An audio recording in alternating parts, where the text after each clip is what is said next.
ሰላምና ጤና በያላችሁበት ይድረሳችሁ ውድና የተከበራችሁ ቤተሰቦቻችን እንደምን አላችሁልን? ከሁለተኛው የዩቲዩብ ቻናላችን አዲስ ስፖርት ልዩ የተለያዩ የዝውውር ጉዳዮችን የምናካፍልበትን የዛሬውን ፕሮግራማችንን ይዘን በድጋሚ ተገናኘን። ስለምታደምጡን ስለምትከታተሉን ቆይታችሁም ከኛ ጋር ስለሆነ እጅጉን ከልብ አድርገን ነው የምናመሰግነው። በዛሬ ፕሮግራማችን በርከት ያሉ የዝውውር ጉዳዮችን ወደ እናንተ እያደረሰን ቆይታን እናደርጋለን። ትልልቆቹ ክለቦችን በዝውውር ጉዳዮቻቸው ላይ ሰፋ ያሉ ቆይታዎችን እያደረግን ነው የምንቆየው። ማንቸስተር ዩናይትድ፣ አርሰናል፣ ቸልሲ፣ ሊቨርፑል፣ ማንቸስተር ሲቲ፣ ሪያል ማድሪድ፣ ባርሰሎናን ጨምሮ ሌሎች ትልልቅ የሚባሉ የአውሮፓ ክለቦችን የዝውውር ጉዳዮቻቸውን ዛሬ እያነሳሳን ቆይታን የምናደርግ ይሆናል። ሀሳብና አስተያየት ካላቸውም ኮሜንት ቦክስ ላይ እንድታጋሩን በአክብሮት እንጋብዛለን። ይህንን ፕሮግራም ሁላችሁም ላይክ እያደረጋችሁ እንድትጀምሩትም በአክብሮት ጋብዛችኋለሁ። በቀጥታ ወደ ዛሬ ፕሮግራማችን የምናመራ ይሆናል።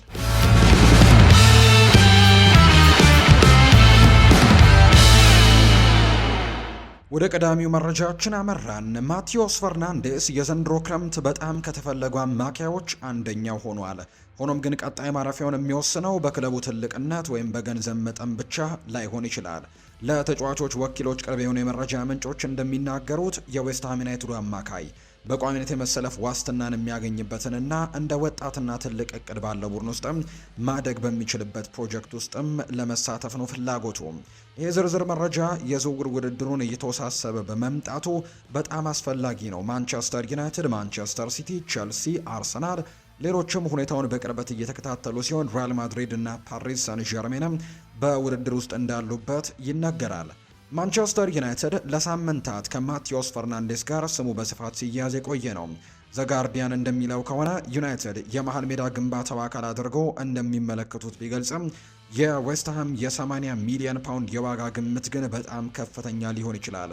ይሁን እንጂ ማይክል ካሪክ የመሃል ሜዳ ተጫዋቾችን ስለሚፈልግ ዩናይትድ ለማቴዎስ ፈርናንዴስ ከሌሎች ተወዳዳሪ ክለቦች በተሻለ ሁኔታ ቋሚ የመሰለፊያ እድልን ሊሰጠው እንደሚችል ምክንያታዊ መዳረሻ ሊሆን ይችላል። ለዩናይትድ ያለው ፈተና ግን ውድድሩን እጅግ ሰፊ መሆኑን ነው። እንደ ጎል.ኮም ዘገባ አርሰናል፣ ቼልሲ፣ ፓሪስ ሳን ዠርሜን እና ሌሎችም የአውሮፓ ክለቦች ፍላጎቱ አላቸው። በተጨማሪም ጆዜ ሞሪኒዮ ወደ ሪያል ማድሪድ ካመሩ በኋላ ተጫዋቹን እንዲመለከቱት መጠየቃቸው ይበልጥ ውድድሩን አክብሮታል። የሪያል ማድሪድ ፍላጎት በተለይም የሚስብረው ምክንያቱም ሞሪኒዮ ጉልበት፣ ስልታዊ ዲሲፕሊን እና ስብዕና ያላቸው አማካዮችን እንደሚወዱ የታወቀ ጉዳይ ነው። ፓሪስ ሳን ዠርሜን ደግሞ የቻምፒየንስ ሊግ ተሳትፎን፣ ከፍተኛ ደሞዝንና ትልቅ ፕሮጀክትን ማቅረብ ቢችሉም ቋሚ የመሰለፍ ዕድል ዋስትናን መስጠት ግን ለነሱ አስቸጋሪ ሊሆን ይችላል። ማቴዎስ ፈርናንዴስ ምርጫውን በጥንቃቄ ማድረግ ይኖርበታል። ችሎታው ለማንኛውም ትልቅ ክለብ የሚመጠን ቢሆንም ወደ ተሳሳተ ቡድን መዘዋወሩ ግን እድገቱን ሊገታው ይችላል። ከተወዳዳሪ ክለቦች መካከልም ማንቸስተር ዩናይትድ ከቻምፒየንስ ሊግ ተሳትፎ ጋር ተዳምሮ የጨዋታ ጊዜን በአግባቡ ሊሰጡት የሚችሉበት እድሉ ሰፊ እንደሆነ ነው የመረጃ ምንጩ ይፋ ያደረገው። ሊቨርፑል በአንዶኒ ኢራኦላ መሪነት አዲሱን ዘመን ለመጀመር በዝግጅት ላይ ባለበት በዚህ ሰዓት ሌላ ትልቅ የስራ ቦታ ለውጥ ሊያደርግ ይችላል ተብሏል። እንደ ሳቸተ ቮሊየር ዘገባም የአሁኑ የስፖርት ዳይሬክተር ሪቻርድ ሂውዝ የሳዑዲው ክለብ አልሂላል አዲሱ የስፖርቲንግ ዳይሬክተር ለመሆን ከሳዑዲ ባለስልጣናት ጋር በስምምነቱ የመጨረሻ ምዕራፍ ላይ ይገኛሉ። የሳዑዲው ክለብ እቅድ ሪቻርድ ሂውዝ ወዲያውኑ ለማስለቀቅ ሳይሆን የሊቨርፑል ወጪውን የዝውውር መስኮትም እንዲመሩ ካደረጉ በኋላ ወደፊት ወደ ሳዑዲ እንዲቀላቀሉ ማድረግ እንደሆነ የተነገረው። ይህ ሀሳብ በወረቀት ላይ ምክንያታዊ ቢመስልም ሊቨርፑል ከማንኛውም ጊዜ በላይ ግልጸኝነት በሚያስፈልግበት በዚህ ሰዓት ትልቅ እርግጠኛ ለመሆንን ይፈጥራል። ሪቻርድ ሂውዝ የሊቨርፑልን ወቅታዊ ለውጥም በማከናወን ረገድ ትልቅ ሚናን ተጫውቷል የተባለው በተለይም ከአርነ ስሎት መውጣትም በኋላ አንዶኒ ኢራኦላ ወደ ሊቨርፑል በፍጥነት እንደ ልበ ሙሉነትም ለማምጣት ከቦርንመዝ ጋር በነበራቸው ቀደምት የስራ ግንኙነቶችም ወሳኝ ነበሩ። ይህ ሹመትን ተከትሎ ሪቻርድ ሂውዝ በቶሎ ማጣት ለክለቡ ጥሩ አይደለም። አንዶኒ ኢራኦላ የእሱን የጨዋታ ስልት ስብዕናና ለስልቱ የሚፈልገውን የተጫዋቾች አይነት የሚረዳ የስፖርት ዳይሬክተር ይፈልጋል። ሊቨርፑል በዚህ ክረምት በተከላካይ መሃል ላይ በሜዳ ላይ እና በአጥቂ መስመር ላይ ለውጦችን ለማድረግም በመዘጋጀቱ የስፖርት ዳይሬክተሩ ሚና እጅግ ወሳኝ ነው። ትልቁ ስጋት ሪቻርድ ሂውዝ ስለመልቀቃቸው ብቻ ሳይሆን ይሄ ግምታዊ ንግግርም በሊቨርፑል እቅድ ላይ ተጽዕኖ ማሳደሩ ነው። በአልሂላል ላይ እያሰቡ ከሆነም ደጋፊዎች ለአዲሱ አሰልጣኝ አንዶኒ ኢራኦላ ቡድን ለመገንባት ምን ያክል ሙሉ በሙሉ ቁርጠኛ እንደሆኑ መጠየቃቸው አይቀርም። ሊቨርፑል በአንድ የስራ አስፈጻሚ ላይ ብቻ የተመሰረተ ክለብ አይደለም። የራሱ የሆነ የቅጥር ክፍል፣ መረጃዎችን በቅኝት በኔትወርክና ከፍተኛ ውሳኔ ሰጪዎችም አሉት። ሪቻርድ ሂውዝ ቢለቁም ክለቡ ግን ሁኔታውንም ለመቋቋም ቢችልም ጊዜው ግን በጣም አደገኛ እንደሆነ ይነገራል። ሊቨርፑል በፍጥነት ግልጽ የሆነ መልስን ይፈልጋል። ሪቻርድ ሂውዝ በዚህ የዝውውር መስኮት ሙሉ በሙሉ ቁርጠኛ መሆን አለባቸው። ካልሆነ ግን ክለቡ ከራሳቸው ውጪ ደግሞ ሌሎች ህይወቶችን መጀመር እንዳለበት ወዲያውኑ ውሳኔዎችን ለመወሰንም እድሎችን እንደሚሰጥ ነው የሚያሳዩ መረጃዎች ይፋ እየተደረጉ የሚገኙት። ሪያል ማድሪድ በዚህ ክረምት የቼልሲውን አማካይ ኤንዞ ፈርናንዴዝን ለማስፈረም ከፍተኛ ፍላጎት እንዳሳየ ተዘግቧል። ይህ ደግሞ የዘንድሮን የዝውውር መስኮት ትልቁ አጀንዳ ሊሆን ይችላል። እንደ ዴይሊ ሜል ዘገባ ለተጫዋቹ ቅርብ የሆኑ የመረጃ ምንጮች ማድሪድ ተጫዋቹን በቁም ነገር እንደሚፈልገው የጠቆሙ ሲሆን፣ ቼልሲ ደግሞ ይህ ፍላጎት ወደ መደበኛ ጥያቄነት ይለወጥ እንደሆነ በመጠባበቅ ላይ ናቸው። የቼልሲ አቋም ግልጽ ነው። ክለቡ ለፈርናንዴስ 120 ሚሊዮን ፓውንድ ዋጋን አውጥቷል። ይህ እጅግ ከፍተኛ አሃዝ ቢሆንም በስታንፈርድ ብሪጅ ያለውን ደረጃ፣ እድሜውን፣ ወጣትነቱን፣ የኮንትራት ቆይታውንና በአሁኑ ገበያ የላቀ ችሎታ ያላቸው አማካዮች ያላቸው ከፍተኛ ዋጋ የሚያንጸባርቅ ነው። የሪያል ማድሪድ የመሃል ሜዳ ክፍል ባለፉት ጥቂት ዓመታት ለውጥ እያደረገ ሲሆን በክለቡ ሁልጊዜም ጫናን መቋቋም የሚችሉ የጨዋታን ፍጥነት መቆጣጠር የሚችሉና በትልልቅ መድረኮች ላይ ብቃት ያላቸው ተጫዋቾችን ይፈልጋል። ፈርናንዴዝም የዓለም ዋንጫ አሸናፊ ገና የ25 ዓመት ወጣትና የፕሪምየር ሊግ ልምድ ያለው ተጫዋች ነው። በ2025-26 የውድድር ዘመን በፕሪምየር ሊግ በ3121 ደቂቃዎች ቆይተው 10 ጎሎችን አስቆጥሮ 4 ለግብ የሆኑ ኳሶችን ከማመቻቸቱም በላይ በአቬሬጅም 7.3 ሬቲንግ ማግኘቱ የሚታወስ ነው። በቼልሲ ውስጥ የነበረው የቡድን አለመረጋጋት ግምት ውስጥ ሲገባ አስደናቂ ብቃት ነው። ይህ ለቼልሲ አሳሳቢ ሁኔታ ነው። አዲሱ አሰልጣኝ ቻቪ አሎንዞ ትልቅ የቡድን ግንባታን እያደረጉ ሲሆን ከክለቡ በጣም ጎበዝ አማካዮች አንዱን ማጣት ሌላ ትልቅ ክፍተትን ይፈጥራል። ቼልሲ ቀድሞውኑ በተከላካይ በመሃል ሜዳና በአጥቂ መስመር ላይ ማጠናከሪያዎች ያስፈልጉታል። ስለዚህም ዋና ተጫዋቾችን መሸጥ ስራውን የበለጠ ያወሳስበዋል። በሌላ በኩል 120 ሚሊዮን ፓውንድ እጅግ ብዙ ገንዘብ ነው። ሪያል ማድሪድ በዚህ መጠን የቀረበ ጥያቄ ከቀረበ ቼልሲ ደግሞ ጉዳዩን በጥንቃቄ ማጤን ይኖርበታል። ይሄ ገንዘብ በርካታ ዝውውሮችን ሊያከናውን ቢችልም በአንጻሩ ለቻቪ አሎንዞ እቅድ ማዕከልም መሆን የሚገባው ተጫዋችን ማጣት ይጨምራሉ። ቼልሲ ኤንዞ ፈርናንዴዝን በንቃት ለመሸጥ መሞከር የለበትም። ምክንያቱም ስብዕና፣ ጥራትና ትልልቅ ጨዋታዎችን ልምድ ያላቸው ተጫዋቾችን መተካትም ቀላል አይደለም። ሆኖም ግን እያንዳንዱ ተጫዋች ዋጋ አለው። ማድሪድ ግዙፍ ጥያቄን ካቀረበ ቼልሲ በፈርናንዴዝ ዙሪያ ደግሞ ቡድኑን መገንባትም ይፈልጋል ወይስ ደግሞ ገንዘቡን ወስዶ ተጫዋቹን መሸጥም የሚለውን መወሰን ይኖርበታል። እስካሁን ድረስ ግን ይህ ስምምነት ከመፈጸሙ ይልቅ ክስተቱ በቅርበት የሚታይ ይሆናል ተብሎ ይታሰባል። ኢንተር ሚላን ለሊቨርፑል አማካይ ከርቲስ ጆንስ የዝውውር ጥያቄ ማቅረቡ እየተዘገበ እንደሚገኝ ነው የመረጃ ምንጩ ይፋ እያደረገ የሚገኘው። ሊቨርፑሎች አማካያቸው ከርቲስ ጆንስ የዝውውር ጥያቄ መቅረቡን ተከትሎ ሆኖም ግን የሴሪኤው ሻምፒዮን ያቀረበውን የገንዘብ መጠን ሊቨርፑል ከሚጠይቀው ዋጋ በእጅጉ ያነሰ እንደሆነም ይፋ ተደርጓል። እንደ ጋዜታ ዴሎ ስፖርት ዘገባ ከሆነ አሁን ላይ እንደተሰማው መረጃ የሴሪኤው ክለብ ይህንን ገንዘብ በትልቁ መጨመር ይችላሉ። ይህ ጥያቄ ምልክት ውስጥ የገባ ጉዳይ ነው። ኢንተር ሚላን ይህንን ተጫዋችም እንዲሁ የእንግሊዝ ብሔራዊ ቡድን ተጫዋቹን ለማስፈረም ቁም ነገር ቢኖረው፣ ሊቨርፑል ግን ለክለቡ ውጤታማና ከፍተኛ ዋጋ ያለው የራሱ ውጤትን ወይም ሆም ግሮን ፕሌየርን እንዲህ በቀላሉ አነስተኛ ክፍያ ለመቀበል ዝግጁ አይደለም ተብሎ ነው የሚጠበቀው። ስለዚህም ደግሞ ምንም እንኳን የተጫዋቹ የኮንትራት ጊዜ እያበቃ ቢሆንም ሊቨርፑል ለከርቲስ ጆንስ የ35 ሚሊዮን ፓውንድ ዋጋ አውጥቶለታል። አሁን ያለው ኮንትራት እስከ 2027 ድረስ የሚቆይ በመሆኑ ሊቨርፑል ወይ ኮንትራቱን ማደስ አለበለዚያም ዋጋው ሳይቀንስ መሸጥ በሚኖርበት ወሳኝ ምዕራፍ ላይ እንደሚገኝ ነው መረጃው የወጣው። ለኢንተር ሚላን ይህ የዝውውር ፍላጎት ምክንያታዊ ነው። የ25 ዓመቱ ከርቲስ ጆንስ በቴክኒክ የታነጸ የተለያዩ ቦታዎችን የመጫወት ችሎታ ያለውና ብልህ ተጫዋች ነው። እንደ 8 ቁጥር በጥልቀት የመሃል ሜዳ ወይም ደግሞ እንደ ክንፍ ተከላካይ አጥቂ ሆኖ የመጫወት ችሎታም ለጣሊያን እግር ኳስን በጣም የሚስማማ ነው። የጣሊያኑ ክለብ ከርቲስ ጆንስን ከሊቨርፑል ጋር ያለውን የኮንትራት ጊዜ ከማጠናቀቁ በፊት በዚህ ክረምትም መውሰድ ለሁሉም ወገኖች ተገቢ እንደሚሆንም በርካቶች እያመኑ ይገኛሉ። ለሊቨርፑል ይህ ጉዳይ የገንዘብ ብቻ አይደለም። ከርቲስ ጆንስ ከአካዳሚ የመጣ የከተማው ልጅና የክለቡን ባህል ጠንቅቆ የሚያውቅ ተጫዋች ነው። እንደ ኢኤስፒኤን ዘገባ ተጫዋቹ በአንፊልድ ቋሚ መሰለፊያ ዕድልን ለማግኘት በመቸገሩ ወደ ኢንተር ሚላን መዘዋወርን እንደ አማራጭ ይመለከተዋል። አዲሱ አሰልጣኝ አንዶኒ ኢራኦላ ከርቲስ ጆንስ ለቡድኑ ቁልፍ አካልም አድርገው ካዩት አዲሱ አሰልጣኝም የክለቡን አዲስ ኮንትራት በፍጥነትም ማቅረብ ይኖርበታል ተብሎ ይታሰባል።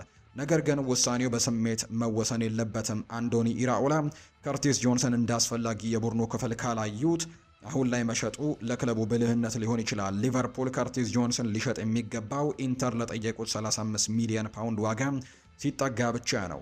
ጆንስ እንደ ተጫዋች የማይተካ ቢሆንም ልምድ ያለውና የክለቡ ውጤት በመሆኑ ትክክለኛ ዋጋ ማግኘት ግን ለሊቨርፑል ቅድሚያ የሚሰጠው ጉዳይ እንደሆነ እየተገለጸ ነው። በአንዶኒ ኢራኦላ ስር እየተደረገ ያለው የሊቨርፑል የክረምት የቡድን ግንባታም የዝውውር መስኮቱን ከተለመዱት የተለየ የፈጠራ ስልት ሊጠቀም ይችላል። እንደ ቲም ቶክ ዘገባ ከሆነ ሊቨርፑሎች የአረቢ ለብዚሹን ተስፋ ሰጪ የክንፍ መስመር ተጫዋች ያን ዲዮማንድን ለማስፈረም ኮዲ ጋክፖን እንደ አንድ የዝውውር ማካካሻ አድርገው ሊጠቀሙት እያሰቡ ነው። የ19 ዓመቱ የአይቮሪ ኮስት ብሔራዊ ቡድን ተጫዋች በአውሮፓ እግር ኳስ ውስጥ ካሉ በጣም ጎበዝ ወጣት አጥቂዎች አንደኛው እንደሆነ ይታመናል። ሊቨርፑልም ተጫዋቹን በቅርበት እየተከታተሉት ካሉ ክለቦችም አንደኛው ነው። ኢራኦላ የቡድኑን የተወሰኑ ክፍሎች እንደገና ለመገንባት በመፈለጉ ክለቡ በሁሉም ቦታዎች ላይ ከፍተኛ ገንዘቦችን ከማውጣት ይልቅ ሌሎች አማራጮች የማጠናከሪያ መንገዶችን እየፈለገ ነው። ዲዮማንድ በፍጥነቱ በቀጥታ ወደ ግብ የመሄድ ችሎታና በማንኛውም የአጥቂ መስመር ላይ የመጫወት ብቃቱ ትኩረትን ስቧል።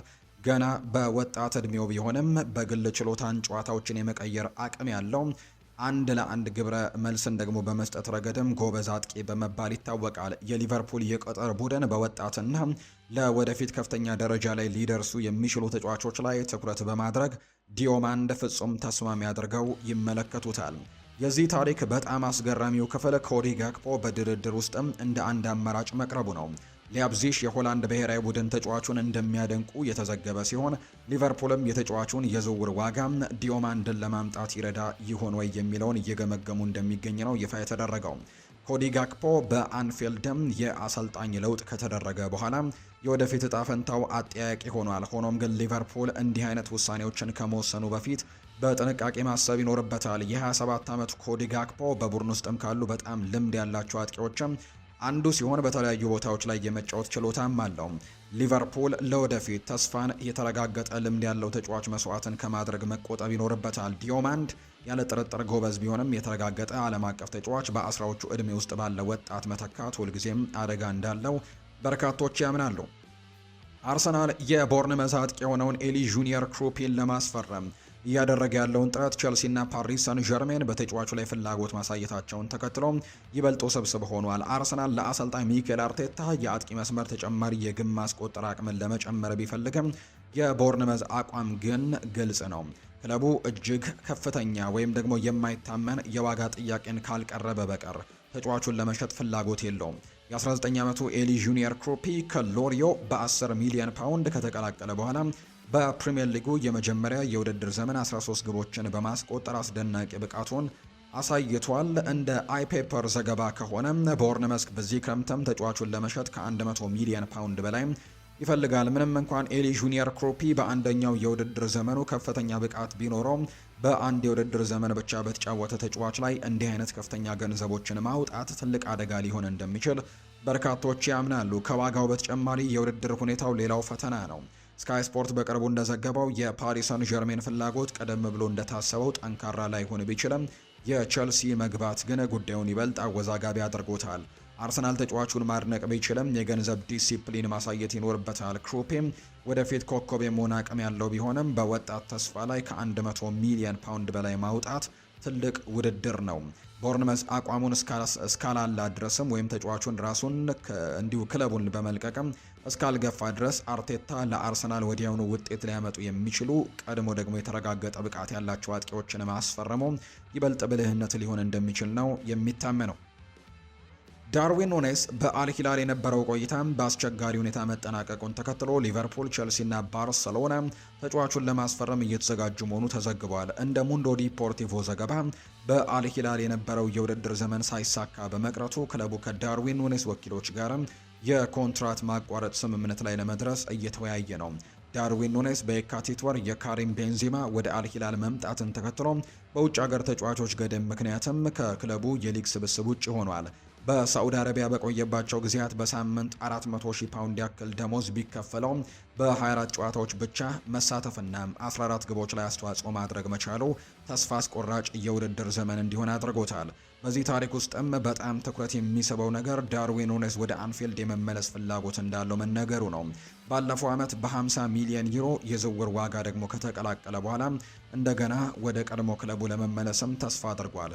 ከእግር ኳስ አኳያ ሲታይ ሊቨርፑል ባለፈው የውድድር ዘመን ያጣውን የኃይልና የፈጣን ጨዋታ አቀራረብም እንዲሁ ዳርዊን ኑኔዝ ሊያጣው ይችላል። ምንም እንኳን የግብ ማስቆጠር ብቃቱ ወጥነት የሌለው ቢሆንም ጉልበቱና እንቅስቃሴው በተከላካዮች ላይ ከፍተኛ ጫናዎችን ይፈጥር እንደነበር ነው የሚታወሰው።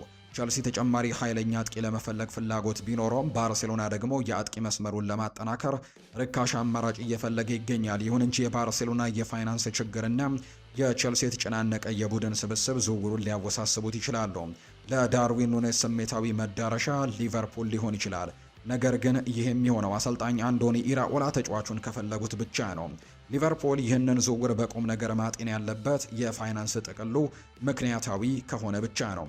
ኑኔዝ ፍጹም እንግዲህ ተጫዋች አይደለም። ወደ ቀድሞ ክለብም መመለስ ሁልጊዜም ስኬትም አያረጋግጥም። ነገር ግን በነፃ ዝውውር ወይም በጣም በርካሽ ዋጋ የሚገኝ ከሆነ ችላ ማለት ከባድ ነው። በ26 ዓመቱ አሁንም ምርጥ የጨዋታ ዘመኑ ከፊቱ የሚገኝ ሲሆን የአንፊልድ ደጋፊዎችም ምን ሊሰጥ እንደሚችል ቀድመው ያውቃሉ ተብሎ እንደሚታሰብ ነው የመረጃ ምንጩ የዘገበው። ባርሴሎና በዚህ ክረምት አማካዩ ማርክ ካሳዶን ለመሸጥ መዘጋጀቱን ተከትሎ ማንቸስተር ዩናይትድ እና ቸልሲ ተጫዋቹን ለማስፈረም ፍላጎት እያሳዩ ነው። እንደ ቲም ቶክ ዘገባ ከሆነ ዩናይትድ ስለ 22 ዓመቱ ተጫዋችም የመጀመሪያ ደረጃ ውይይቶችን ያደረገ ቢሆንም እስካሁን በሁለቱም ክለቦች በኩል የቀረበ ይፋዊ የዝውውር ጥያቄ የለም። ለማንቸስተር ዩናይትድ ይሄ ፍላጎት ከክለቡ ሰፊ የመሃል ሜዳ ግንባታ እቅድ ጋር ይሄዳል። የአሰልጣኝ ማይክል ካሪክ ቡድን ከአታላንታ ኤደርሰን ሲልቫን በ35 ሚሊዮን ፓውንድ ማስፈረሙን የሚታወቅ ነው። አሁንም ተጨማሪ አማካዮችን ለመፈለግም ገበያው ላይ ነው የሚገኙት። የቸልሲ ፍላጎት ግን በተወሰነ መልኩ የተለየ ነው። ሰማያዎቹ የማርክ ካሳዶን ብቃትን ቢወዱትም በቡድናቸው ውስጥ ባሉ በርካታ አማካዮች ምክንያት ለተጫዋቹ ቋሚ የመሰለፊያ እድልን ዋስትና መስጠት በጭራሽ አይችሉም። ስለዚህም አዲሱ አሰልጣኝ ቻቪ አሎንዞ የቡድን ግንባታ እያደረጉ ቢሆንም ወጣት ቴክኒካል ብቃት ያላቸው ስልታዊ ብልህነት ያላቸው ተጫዋቾችን እየተከታተሉ በመሆናቸው ካሳዶ በአይናቸው ውስጥ አስገብተውታል።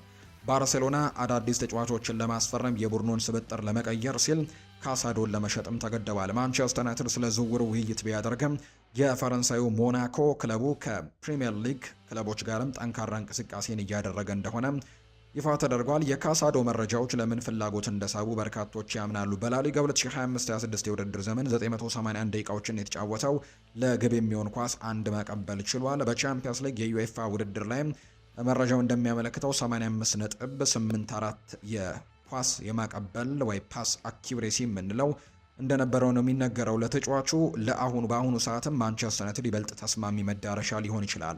አሰልጣኝ ማይክል ካሪክ የመሃል ሜዳ ጥልቀትን ይፈልጋሉ። ለካሳዶም ከቸልሲ በተሻለ በዩናይትድ የተሻለ የእድገት እቅድም ሊኖረው ይችላል። ቸልሲ ተጫዋቹን ቢያደንቅም በተጨናነቀው የመሃል ሜዳ ስብስባቸው ውስጥ መግባት ለወጣቱ አማካይም ትልቅ አደጋ ሊሆን እንደሚችል በርካቶች እየተናገሩ ነው። የአርሰናሉ የክንፍ ተጫዋች ሊያንድሮ ትሮሳርድ በቱርኩ ክለብ ቤሽኪታሽ ከፍተኛ ፍላጎት ቢታየም አርሰናል ግን በዘንድሮ የክረምት ተጫዋቾች የዝውውር መስኮት ተጫዋቹን የመሸጥ እቅድ በጭራሽ የለውም። እንደ ቲም ቶክ ዘገባ የቱርኩ ግዙፍ ክለብም ሁኔታውን እየተከታተሉ ከሚገኙ ክለቦች አንደኛው ሲሆን አትሌቲኮ ማድሪድ እና የሳዑዲ አረቢያ ክለቦችም ፍላጎት አሳይተዋል። ሆኖም ይህ ማለት አርሰናል ሊሸጠው ተዘጋጅቷል ማለት አይደለም። አርሰናል የትሮሳርድን ልምድ፣ ወጥነትና በተለያዩ የአጥቂ ቦታዎች ላይ የመጫወት ችሎታም ስላደነቀው አሁን ላይ ለቡድኑ አስፈላጊ ተጫዋች እንደሆነ ይመለከተዋል የሚል መረጃ ነው እየወጣም የሚገኘው። ስለዚህም ለአሰልጣኝ ሚኬል አርቴታ ተጫዋቹን ማቆየት ትርጉም አለው።